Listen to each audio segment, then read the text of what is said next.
Guillaume Soro, je n'ai plus faim. Je n'ai plus soif de pouvoir. Je n'ai plus soif de rébellion. J'ai été contacté par les rebelles du Niger.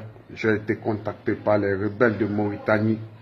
J'ai été contacté par les rebelles du Burkina Faso. J'ai été contacté par les rebelles du Mali. Enfin, quand on a tout gâté,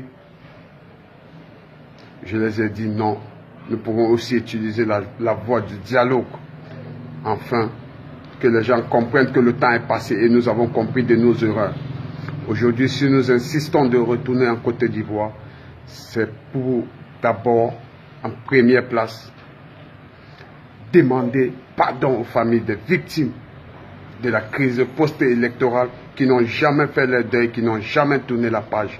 Aujourd'hui, nous décidons de les approcher, de les indemniser si cela est nécessaire, afin qu'on fait un deuil national et une communion nationale, afin de tourner la page tous ensemble.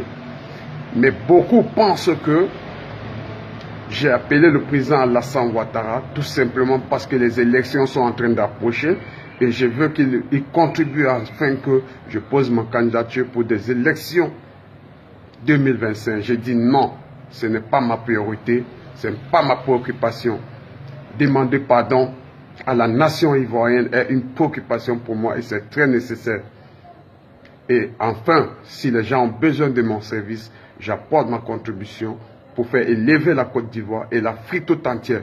Ça, ce sont les propos de Guillaume Soro qui a besoin du soutien de ses frères africains et de la Côte d'Ivoire en particulier.